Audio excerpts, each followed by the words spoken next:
In ancient times, the night sky was a dazzling mystery, this vast array of stars. And gradually, there was an understanding that certain things could come from this. You could read it as a calendar. You would know when to plant your crops. You would know when the floods might come.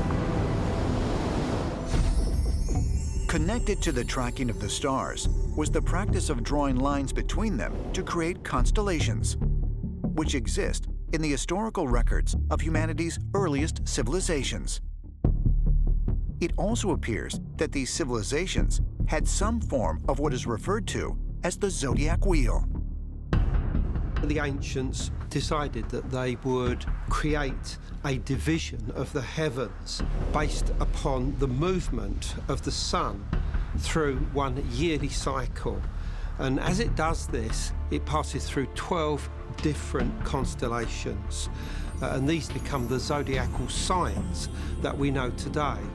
But these ideas go back to Babylonian times and even the Sumerians as much as 5,000 years ago. In many ancient cultures, it was thought that the constellations affected not only harvests and weather, but daily life as well. While this may seem like a primitive notion, it is very much alive and well, kept relevant by billions of people who check their horoscopes every day. In modern times, there's this distinction between astronomy, which is the observation of celestial movements, and astrology, which is the interpretation of those celestial bodies and movements. In ancient times, the astronomers and astrologers tended to be one and the same person.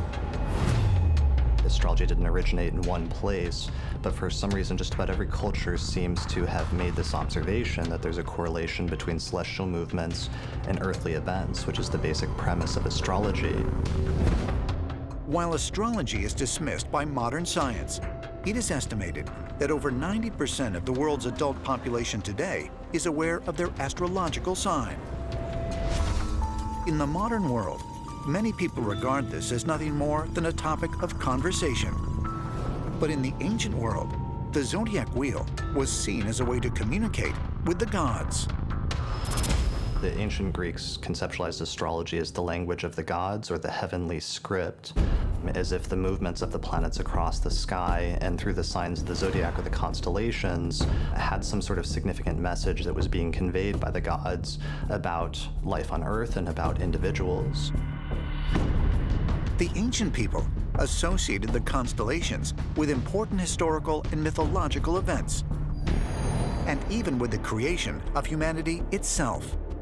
The ancients began assigning animals as symbols for this journey through the sky.